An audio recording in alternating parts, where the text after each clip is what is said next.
L'inquiétude pendant cette trêve internationale, c'était de savoir si oui ou non Moussa Niakhaté était blessé. Il me semblait, de mon point de vue, au vu des informations qui sont venues à nous et des images qu'on a pu avoir, que ça n'avait pas l'air si grave, mais on a posé la question au coach et je vous propose d'écouter. Tous les joueurs sont prêts. C'est vrai que Moussa est arrivé avec un petit problème, mais il a fait l'entraînement, c'est tout bien. Tous les autres sont bien aussi. Olasigno, il a le compas dans l'œil, pas pour tout, je vous l'accorde, mais là-dessus j'avais juste. Pendant cette trêve internationale, l'OL a aussi pu enregistrer l'arrivée de Rachid Ghezal. Où est-ce qu'on en est? Dans quel état il est? Est-ce qu'il peut jouer, pas jouer? On l'écoute. Au niveau de Rachid Ghezal, vous pensez qu'il peut être préparé quand en fait? Apte quand? Au niveau de sa condition physique? Non, il est bien physiquement, obviously.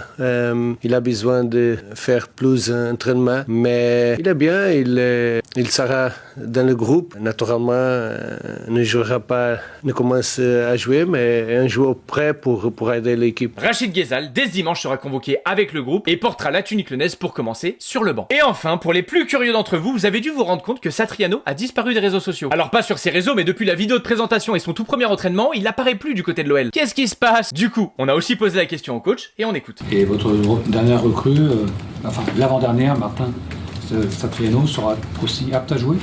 Oui.